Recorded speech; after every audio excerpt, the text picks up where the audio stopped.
I'm not proud of how long it took me to admit that something was wrong.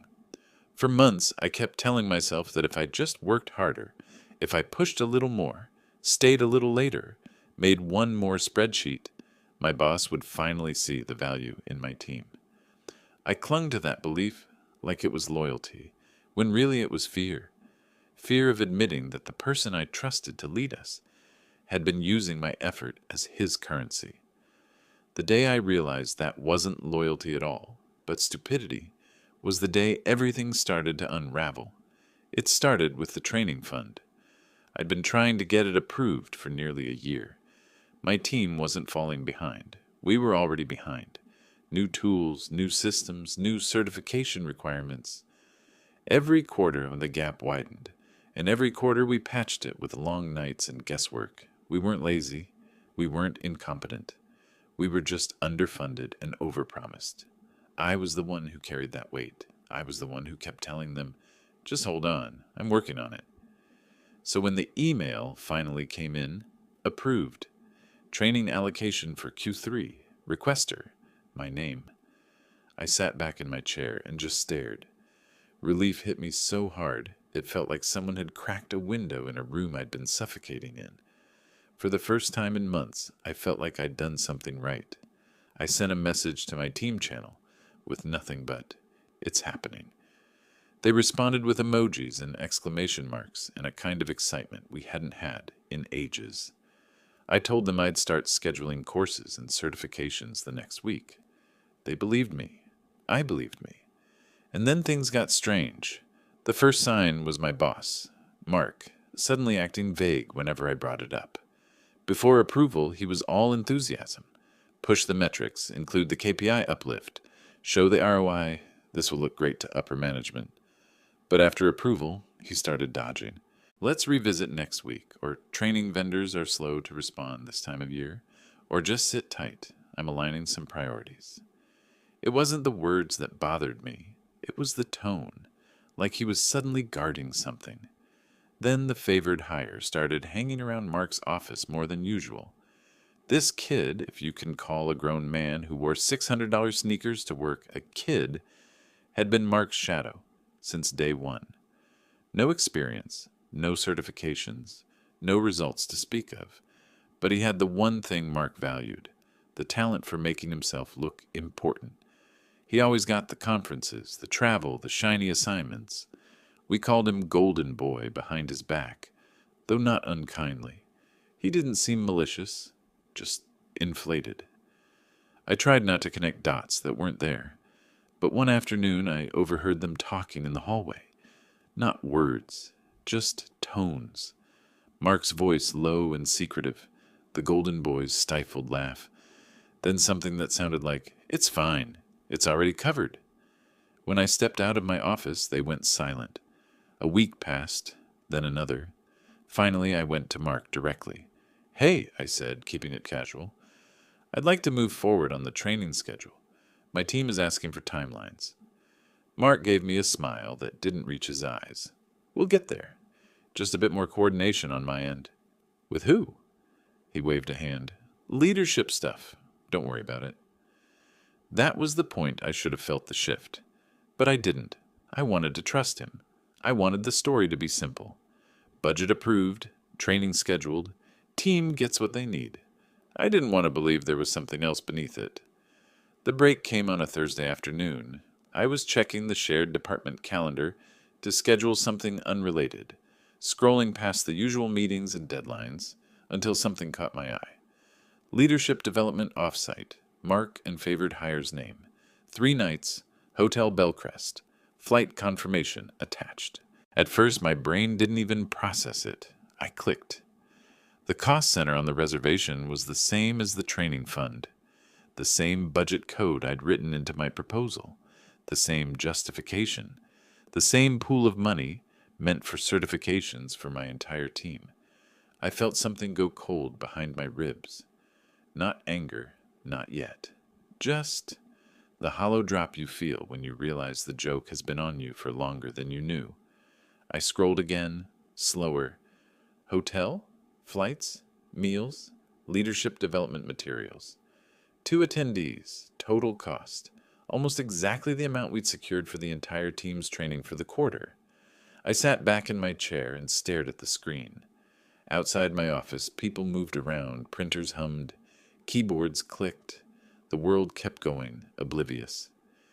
Inside my chest, something tightened. All our work, all our scrapped weekends, all the metrics I'd pushed my team to hit, all the times I told them, I know it's rough now, but we'll get our chance soon. Our chance had been packed into a suitcase and flown to another city with Mark's favorite hire. I didn't say anything. I didn't storm into his office. I just closed the calendar, minimized my screen, folded my hands, and sat there, feeling the shape of a truth I'd been avoiding for too long. The money wasn't missing. It was lying on a hotel bed in another state, next to a man who'd never spent a single night earning it. I didn't confront Mark right away. I wish I could say I had some strategic reason, some master plan forming in the back of my mind, but the truth is simpler. I needed to calm down enough to think. I needed to know whether what I saw was exactly what it looked like, or whether there was some explanation I hadn't considered. Some part of me still believed he'd say, "It's a mistake, don't worry, we'll fix it." The next morning I walked into his office and closed the door behind me. He barely glanced up from his laptop. "Got a minute?" I asked. "For you?"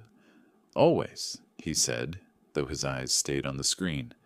I laid it out carefully. "I checked the department calendar yesterday. I saw that offsite you and Tyler are going to. It's billed under the training allocation." He didn't blink, didn't even pretend to be surprised. "Right," he said. "Leadership development." "For you and him," I clarified. "Well, yes," he said, leaning back like I'd just asked an odd question. "It's a leadership initiative. I need my future managers ready." I stared at him. The proposal was for team certifications, actual skills, actual training for the entire team, not a 2-person trip. He sighed like I was being unreasonable. "Look, I know you're disappointed, but this is a better strategic use of the funds." "For who?" I asked, the words slipping sharper than I intended. "For the department," he replied. "I go, I learn, I come back, I elevate everyone. That's how leadership works." I felt my jaw clench. But the budget was approved based on the proposal I wrote, the one tied directly to specific KPIs and performance gaps. "KPIs are flexible," he said, waving a hand. "Don't get stuck in the weeds." "I'm not stuck in the weeds," I said quietly. "I'm stuck in reality." His smile tightened. "Don't get emotional, okay? This is a business decision, and I need you to support it. You're a team guy. Don't make this difficult." I didn't trust myself to say anything else, so I left his office. When I stepped out, Tyler, the golden boy, was standing near the hallway, leaning against the wall like he'd been waiting for the follow-up episode. He smirked. "Everything good?" "Fine," I said, brushing past him. "Good," he said. "I'll make sure Mark brings back something useful for you guys." He winked like he expected me to laugh. I didn't. Back at my desk, the disappointment settled into something heavier. Shame. I'd told my team this training was happening. I'd promised them. I saw their excitement. I saw how much hope they had tied into it. And now I'd have to tell them nothing was coming. Not because we failed. Not because we didn't earn it. But because the man above us decided we didn't matter. I spent the rest of the day trying to avoid eye contact with them. They didn't know yet. They were still joking about which courses they wanted to take, which certifications would help them most. I felt like a liar sitting among them. Near the end of the day, my intern, Evan, knocked on my office door. He was a quiet, observant kid, the kind who didn't talk unless he had something worth saying. "You okay?" he asked simply. It caught me off guard. "Yeah, just a long day." He nodded once, didn't leave. "I overheard something earlier," he said, looking down at his notebook, "about the training fund." My stomach tensed. "What did you hear?" "That it's being used for the trip," he said. "I'm sorry." I exhaled. "Yeah, looks like it." He hesitated, then stepped inside and closed the door behind him like he was about to break some rule. Can I ask you something? Sure. Did you know your name is still on the approval record? I frowned. What do you mean? He pulled his laptop out of his bag, opened it, and turned the screen toward me. He had the internal system open, the workflow log for the training request. He scrolled slowly. Here, he said. This is your original submission. It shows the team breakdown, course structure, estimated benefits, projected KPI uplift. Everything you wrote. I nodded. Yeah, that's what got approved. He scrolled further. And here's the modification. The justification was changed. The participants were changed. But the system keeps the original requester and approver. Everything still points back to you. Your justification is what unlocked the budget. I stared at the screen. It felt like someone had slipped a weight into my hands that I hadn't noticed until now. He continued quietly. Procurement reviews these things monthly. My aunt works in internal audit. She says any mismatched justification triggers a compliance check. I looked up at him. Why are you telling me this? He closed his laptop with a soft click. Because it's not right, and because if they audit this, they'll come to you first. You should be prepared. A strange mix of shame and relief washed through me. Shame that an intern understood what was happening before I did. Relief that I wasn't losing my mind. Thank you, I said. He nodded once. You don't deserve this. For a moment the room felt completely still. Then he added, with a calmness that didn't fit his age, You know, people like Mark always forget the system keeps receipts. It was the closest thing to justice I'd felt all week.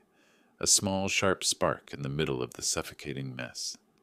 He left my office quietly.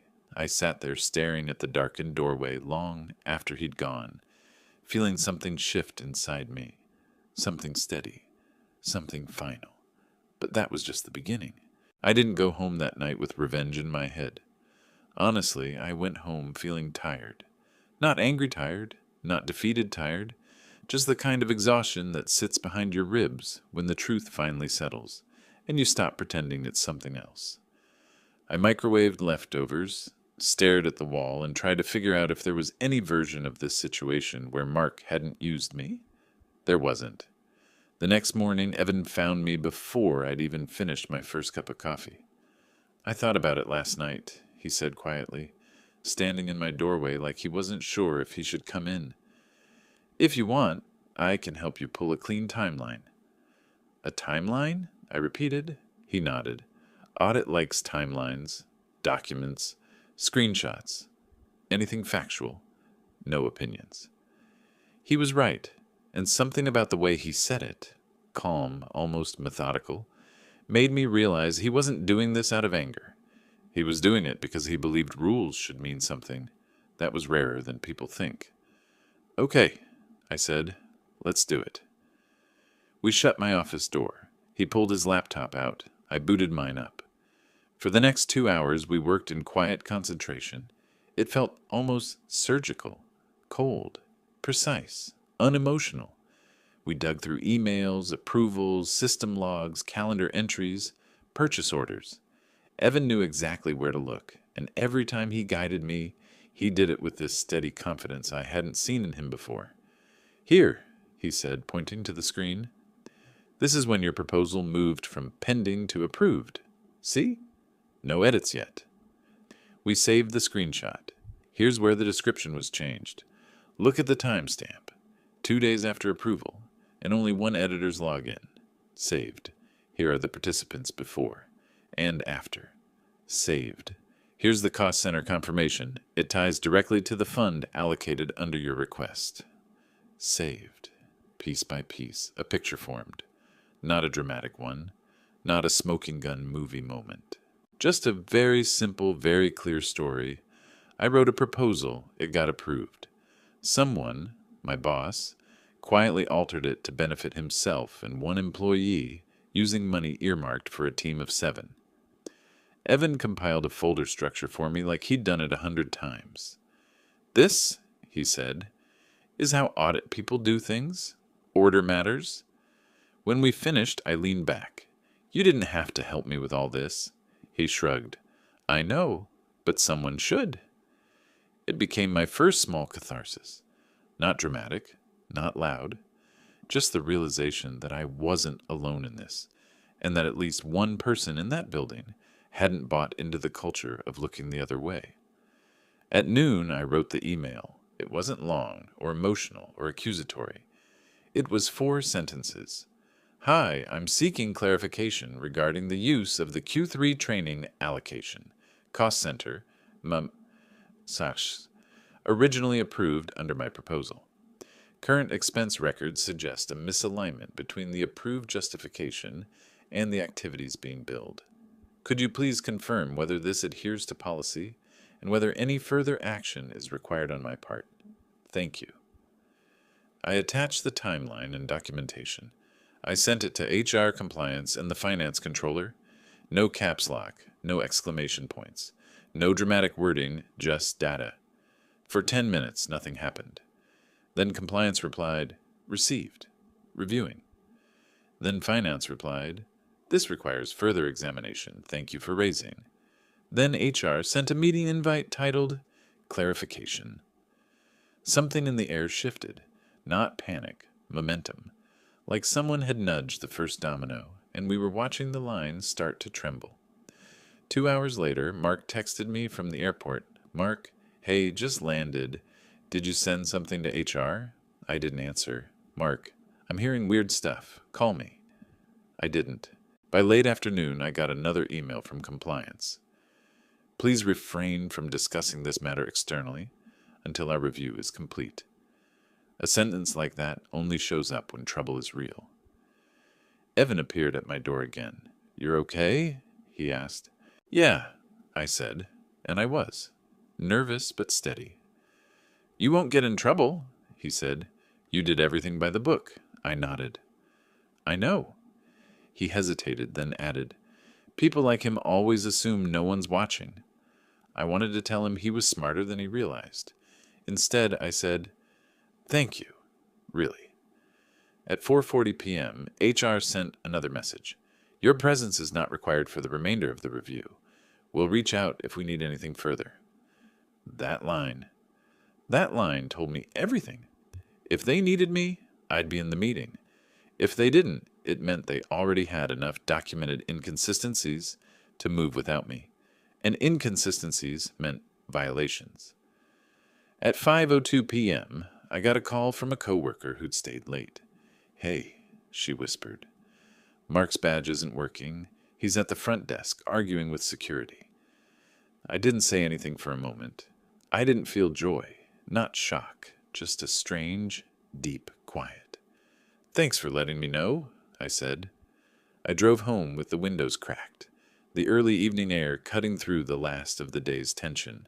No music, no thoughts about justice or revenge or winning, just quiet. Later that night, Evan texted me a single line. Check your email. I opened my laptop, a new message from HR and compliance together. Your handling of this matter was appropriate. Thank you for your diligence and professionalism. No details, no outcomes, no gossip. Just confirmation that the ground under Mark's feet was crumbling and that I wouldn't be falling with him. But I didn't know yet that the trip wasn't what ruined him. It was what he did after. And then, silence. The kind that means something's gone wrong. When Mark came back from the trip, he tried to pretend nothing was wrong. That was his first mistake. He showed up that Monday in a new jacket, slightly sunburned, with that fake relaxed energy people wear when they've had a company-paid vacation. Tyler trailed behind him, rolling a small suitcase like he'd just returned from saving the business. They walked through the office, laughing too loudly, tossing quick mornings at people who didn't ask for them. I watched from my desk, saying nothing. 20 minutes later, he called me into his office. He didn't offer me a seat. Look, he started, closing the door behind me. I don't know what you think is going on, but you really overstepped. I stood, hands in my pockets.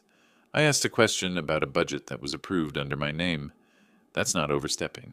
That's due diligence. His jaw tightened. You blindsided me. If you had concerns, you should have come to me first. I did, I said. You told me not to get emotional and to be a team player. That's not what I said. It's exactly what you said, I replied calmly. He took a breath, then tried a different angle. Listen, whatever HR told you, this is all blown out of proportion. I'll talk to them, clear it up. In the meantime, I need you to send an email saying you misunderstood the calendar entry, that this was actually a strategic planning session tied to your proposal. He said it like he was asking me to sign for a package. Just a small favor, nothing serious. No, I said. His eyes flicked up. Excuse me? I'm not changing anything, I told him. The documentation speaks for itself. I'm not walking it back. His voice dropped. You realize who you're siding with here? HR doesn't protect you. I do. I've shielded you more times than you know. I almost laughed at that. You didn't shield me, I said. You used my work to get money and then spent it on yourself. You didn't even bother to hide it. The only person who protected me was the intern who showed me the logs. He stared at me, expression flattening. The mask slipped for just a second, and I saw what had been under it the whole time. Not confidence, not strategy, just entitlement. Careful, he said quietly. Your future here depends on who's in your corner. I'm aware, I replied. That's why I picked the truth. That conversation didn't end with yelling. It ended with a single sentence from him. This will follow you. I shrugged and left his office. It did follow me, but not the way he meant. By Wednesday, he was out of office. No explanation, no farewell email, just an empty office with a plant slowly dying on his windowsill and a nameplate that looked like it was waiting for a decision. Tyler stopped coming in too. Rumors started, quiet ones at first. People whispered words like misconduct and expenses and policy violation in break rooms and stairwells. No one said my name, but I could feel their eyes when I walked by. A week later, the department head called me into a conference room. HR and the finance controller were there. This time, they did ask me to sit. They didn't drag it out. They walked me through the audit's conclusions in careful, neutral language. Misuse of allocated funds. Misrepresentation of justification. Pattern of similar behavior on smaller scales in previous quarters. I listened, hands folded, feeling more tired than vindicated. At the end, the department head cleared his throat. You did the right thing bringing this forward, he said. It would have come out eventually, but your documentation made it very clear, very fast. That wasn't just me, I said. Evan helped build the timeline. He found the logs. The HR rep smiled slightly. We're aware. The intern who understands our systems better than half our managers. I didn't smile back, but the corner of my mouth shifted. That sounds about right. They explained the outcome in broad strokes. Mark's employment terminated in accordance with policy. Tyler's contract not renewed at the end of the period. The off-site expenses flagged, reclassified, and partially reversed where possible. My name cleared in every system that mattered. Then the department head slid a printed sheet across the table toward me. This is the revised allocation for the training fund, he said. We've restored it to its original purpose. It will sit under your direct management now. Schedule what your team needs. I looked down at the numbers. Same amount I'd fought for. Same justification. This time with a note in the margin. Owner, my name. This should have benefited your team from the start, he added. We apologize that it didn't. I nodded once. Thank you. It wasn't grand. No round of applause. No big speech about justice. Just a clean line drawn where the old mess used to be. And that was enough. Outside the room, I found Evan waiting on a bench, pretending to scroll his phone. He looked up as I stepped out. Well? He asked. It's done, I said. He's gone. You were right about the receipts. A small, satisfied smile flickered across his face and disappeared. So, what happens now? Now, I said, we actually use the training budget. A week later, I sat at the head of a small conference room while my team logged into the first course. Real instructors, real certifications, actual materials instead of YouTube and guesswork. They were half joking, half giddy. Wait, we're really doing this? one of them asked. Yeah, I said. We're really doing this. I watched them for a moment, the relief in their shoulders, the way they leaned forward like something heavy had finally shifted. That was my second catharsis. Not the removal of the man who'd abused the system, but the quiet, practical correction of the damage he'd done. Later that month, HR called me back in for what they called follow-up. It wasn't really about me. We'd like to extend a full-time offer to Evan when his internship ends, they said, and we're authorizing a company-paid certification for him as well. He seems to have a gift for understanding our processes. We could use more of that. Good, I said. Make sure his name is on the project. He earned it. I walked out of that meeting feeling something I hadn't felt at work in a long time. Not pride exactly, but alignment. Like the story I told myself about being the kind of person who did the right thing, and the story written in the systems finally matched. Mark didn't reach out, not directly. I heard from someone that he was exploring new opportunities and blaming politics for what happened. Tyler vanished into another company with a new title and the same old habits, if his LinkedIn feed was anything to go by. Their lives went on. That's how it usually works. Karma isn't always a car crash. Sometimes it's just a series of doors that don't open as easily anymore. Every once in a while, someone in the office brings up the training fund situation in a lowered voice, like it was some big scandal. I correct them when they do. It wasn't a scandal, I say. It was paperwork. We just stopped pretending it said something it didn't. Evan's desk is 2 rows over from mine now, no longer labeled intern. He still doesn't talk much, but when he does, people listen. He caught a billing inconsistency last week before it became another problem. The finance team sent him a thank you email. He didn't brag about it. He just forwarded it to me with a single line. Guess they like timelines. I laughed at my screen longer than the joke deserved. My day-to-day isn't dramatic now. I come in, I do the work, I lead a team that actually has the tools to do their jobs. I take lunch breaks without my phone vibrating with some crisis born from somebody else's ego. I go home tired from effort, not from carrying other people's bad decisions. Sometimes the only difference between a lie and the truth is the one person who refuses to let it disappear. They thought I was the weakest link. They thought I'd break. They thought I'd vanish. I didn't. And in the end, they were the ones who disappeared, one arrest report at a time. The rest is quiet, the kind I earned.